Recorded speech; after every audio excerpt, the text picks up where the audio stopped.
What's going on, Fantasy Feud lovers out there? Welcome back to the show. Today we are talking the top player rankings through 6 weeks of the season, and we are talking about the surprises that we expect. So, if there's people inside of the top 10 that we didn't necessarily expect to be there, and people outside of the top 10 who are underperforming that we think maybe can turn it around or should turn it around, or just straight up letdowns, being like bottom 70 in the league. But before we get into running backs and receivers, we are going to start with the quarterbacks. And I'm just going to list the top 10 players at the moment. All right, these metrics are determined through ESPN NFL Standard Scoring Leads, so that's PPR, and we are doing the averages for each game. Now, if you look at total fantasy points altogether, you may see different numbers. So that's just a little disclaimer for what we're about to do today. And for a few things, we are removing people from the list, say Tyrod Taylor, because he played essentially one game and blew up, so his average is kind of bloated, and it takes away from people that have been playing all year at the quarterback position. So I'm just going to go through the top 10 real fast. You got Patrick Mahomes, number 1, clear. Josh Allen, 2. Tom Brady, 3. Kyler Murray at 4. Jalen Hurts at 5. Lamar Jackson at 6. Justin Herbert, 7. Matthew Stafford, 8. Dak Prescott, 9. And Kirk Cousins at the 10th position. You like that? So I would say the biggest surprise to me would be Jalen Hurts being at number 5 at this part of the season. I mean, he's directly above Lamar Jackson and Justin Herbert, who me and Mason have claimed to be our top MVP candidates. But if you look at Jalen Hurts' stats compared to these other guys, he has 1,480 passing yards, which is a lot less than everybody else that's up there. 8 touchdowns passing, which is a lot less than everybody else up there, besides Lamar Jackson, who has 9. He has 4 picks, but where he makes up for it is where 300 rushing yards and 5 touchdowns. And honestly, it's kind of surprising that he's averaging around 24.5 points, because coming into the season, he wasn't really being drafted as a QB1 for teams. He's being drafted as a backup guy, but now you can start him week in and week out because he's reliable. And even though he doesn't look good on the field necessarily, he's good on the fantasy stat sheet. And I'll tell you where those numbers bump up a little bit. When they try to run that RPO, Jalen Hurts just looks at it as a run. He just runs the ball every time. It's not an RPO. So he's got 53 rushing attempts. He's got 5 rushing touchdowns. That inflates it a lot.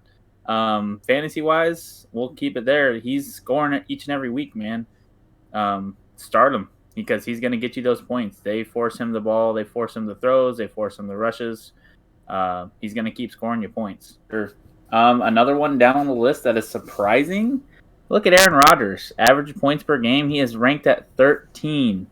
That may sadden some individuals because he was drafted ahead of some guys like Sam Darnold.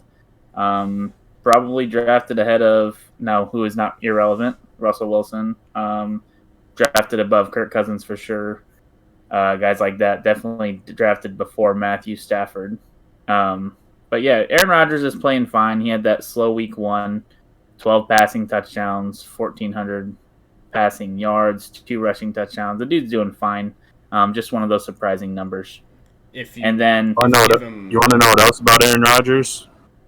He still owns the Chicago Bears. He owns the city of Chicago. As a Bears fan, I own you. Yeah, as a Bears fan, I can completely accept that at this point. I've always owned you. I still own you. I love it. Outside of that, Aaron Rodgers, outside of that week 1, Aaron Rodgers is over 20 fantasy points, and he's a top 10 fantasy QB in the league, though. A horrible week 1 just bumps his numbers down. Nothing to be scared of. You start him every week if you have him.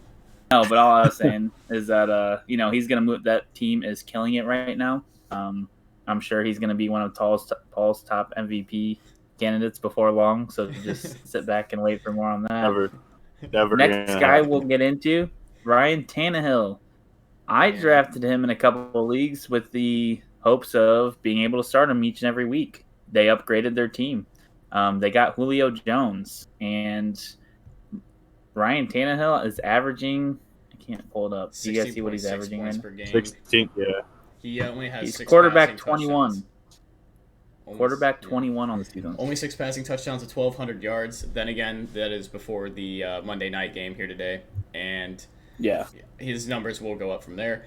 I think a big part of the problem with his stats is Derrick Henry's getting all the rushing touchdowns on the planet right now, and the disappearance of A.J. Brown, and then they also brought in Julio Jones to be injured all year. So not really helping Tannehill out much there. He hasn't really had a weapon to work with this year because whatever happened to A.J. Brown, I don't know. But poor Tannehill sitting down at 21, almost unstartable week in and week out. You probably drafted him as your QB1 and then drafted Jalen Hurts to be your backup. It's the other way around. Something to kind of notate about that is Jonnu Smith. His departure, a lot of people thought Anthony Ferguson was going to take over, but he also really hasn't shown up at all either. And that's just another weapon, like you just alluded to, Stone, that hasn't been there for him. So, I mean, if a lot of us were thinking he was going to be able to repeat what he did last year in that offense, even with Derrick Henry destroying the league for 2,000 yards, it's just not happening yet. Yep. All right, we can move on to the running back position now. Those were kind of like our biggest surprises at the QB position. Not many of them. A lot of the guys we expected to be up in the top 10. So, starting at the running back position, you got number 1, Henry, Austin Eckler at 2, Patterson 3, Najee Harris 4. Christian McCaffrey's at 5. You can kind of count him. He's played a few games, but if you don't count him, you got Zeke right behind him at 6. Jonathan Taylor at 7, Aaron Jones 8, Darrell Henderson 9, and DeAndre Swift at 10. Who would be your guys' surprises in this case? Well, let's look at the first guy on the list, or the guy at the top of the list, Cordarrelle Patterson, coming in, that running back, that hybrid running back wide receiver guy. He is killing it, and for the most part, like we've mentioned on previous videos, it's been on a limited snap count. Besides, not week 6 because he was on a bye, but week 5, he got super involved in the game plan. Still scored some good numbers. The guy's looking good. Good. If you want to see why he's going to have any like regression, you can look at his total touches. He's had 66 total touches. And then the guy right under him, averaging just 0.2 less, has had 136 touches. So, it just seems like that has to be a very, very easy regression. But then again, Najee Harris is just touching the ball every single play in Pittsburgh. So it's like Paul's smiling. Paul wants to say something about Najee. Say it, buddy. Say it. I'm good. I mean, Stone just wanted to discredit him for being a rookie and the offense not being great over there, and now he's just casually top 5 running back right now. I mean, with his touches, he averages like 2 yards a play. Hey, let's look at the number. That's good enough for being 4th in fantasy. Yeah. Never said he was. I don't like him in fan. I never said I don't like him in fantasy. I said I don't like him. Period. Don't say that. All right. So, number 15 running back on the list. We are looking at Dalvin Cook. What do you guys think about that? Drafted as mainly in most leagues top 3 running back. He is ranked number 15 average points per game. He's had an injury every week of the year, and they keep forcing him to play every single week, week in and week out, and he's still averaging 16 fantasy points a game, 16 and a half to be accurate. I think. And that's nice. Dalvin Cook's fine. They just need to let him be healthy, and then he'll do his thing. That's all I can think of. That's a reason I hate drafting him, though, man. He has this potential for injury concern, and he's still a top 3 running back because he can do this while injured. It bothers me. You better draft his backup. Yeah, but all right, let's move on to the next guy that saddens me the most probably throughout this whole video that we're doing. Antonio Gibson, who we said could be league winners this year, is ranked 21st among running backs for average points per game. I don't have much to say here. I can say all I want, but I'm sad, guys. What do you think? Both of us don't like the touches he gets, but at the same time, he does get a decent amount of touches. That's just us being biased, I guess. He's been playing the last few weeks on a broken shin, essentially. So, that he's got stress fractures, yeah. Yeah, that's obviously something that's going to impact him a little bit. And I don't know. It seems like he doesn't get the utilization he deserves, but at the same time, he kind of does. He's had a slow last couple of weeks, and I don't know. It's just sad because I thought Gibson... He just needs to be more involved in the pass game as well. They just relied too heavily on McKissick there, and Gibson was a receiver in college, and they just won't use him at receiver. I don't really get it. Yep. That just goes to the point of what I've kind of talked about in a couple episodes is what we're used to with the true workhorse running backs in fantasy. It's just going by the wayside. Yep. A lot of coaches are trying to go to running back by committee. Even though, in my opinion, Gibson's a better pass catcher, obviously being an ex-receiver in college, and J.D. McKissick, he should be getting those third down touches. But for some reason, they just don't want to give it to him over in Washington. I don't know I mean, you can't say he's in the doghouse because, like you said, he's still getting quite a bit of touches, still being utilized in the run game, but he's just not being utilized like he was last year. So, yeah, like, go ahead. I would say if you look at fantasy points per game, Gibson has 101 total touches, which is kind of surprising because it seems like some games he gets like 4.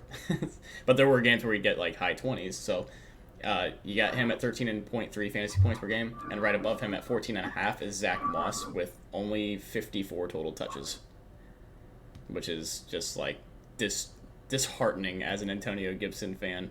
Like, I thought that guy was going to be a top dog. What's the touchdown differential? Do you know? Zach Moss has. Because Gibson only has 4. They both have 4. But let's look down to running back number 36. Now, I'm not sad. I'm mad. It's Myles Sanders. Total, I just think a lot of this comes to the coaching decisions. I don't think they utilize him well. I was looking at a stat earlier today. He is ranked first at running back or when it comes to most positive rushes. 98.2% of his rushes are positive. That's the highest in the league. Now, I think he has a total of 57 rushes. So, obviously, if that number were to go up, then that percentage would go down just because that's the nature of the game. But, yeah, he's just totally underutilized in that offense. Nick Sirianni is horrible. I don't think he should be the head coach. I don't think he should be the play caller. But, yeah, that's enough on that from me. Do you guys have anything on that? Yeah. Now, with what we just talked about with the quarterback, do you think his, I guess, lack of existence in the offense has more to do with Nick Sirianni's play calling, or, like you said, Jalen Hurts taking an RPO as an actual quarterback run?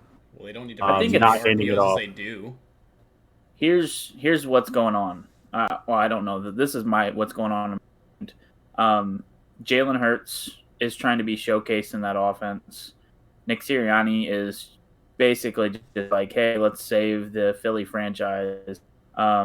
Let's make you the whole total name of this. They give him way too many opportunities. And then when it comes to third down passing, it's kind of like an Antonio Gibson, J.D. McKissic situation. They have their backup rookie running back, Kenneth Gainwell, in almost all the third down situations I see when I'm watching the games. Does he deserve it? I don't know, but I do know that Myles Sanders is an electric running back, and he is a playmaker if given the chance. But yeah. If Myles Sanders had more touchdowns too, he doesn't have any right now. If he had like 2 or 3 touchdowns, he'd be much higher on the list too. He'd probably be around 20 or so, but uninvolved in the goal line offense too. It's just all Jalen Hurts down there. And here's the thing. Now, Myles Sanders is looked at as pretty negatively right now. If you guys need a flyer, you guys want to make a trade, I think that but I think things will happen in that offense where Myles Sanders will now get more carries just because Coach Sirianni is getting called out all over the place on social media platforms, on ESPN talk shows. Like he's getting called out. So just look for Myles Sanders to get a little more increase. Sirianni's getting standing ovations from the crowd for handing the ball off one time in a game. That doesn't show you how bad he is at play calling. Yeah. Hi guys, it's Stone here from the Fantasy Few, and we didn't record an outro, so I just wanted to quickly say like, comment, and subscribe. Comment down below if you have anybody that we left off this list that you would like to include. And I would just like to quickly say that we will be releasing a Receivers edition of this video on Tuesday, October 19th, as well as the full-length podcast that you can also check out on Spotify. But in the meantime, thanks guys for watching the video and Fantasy Few.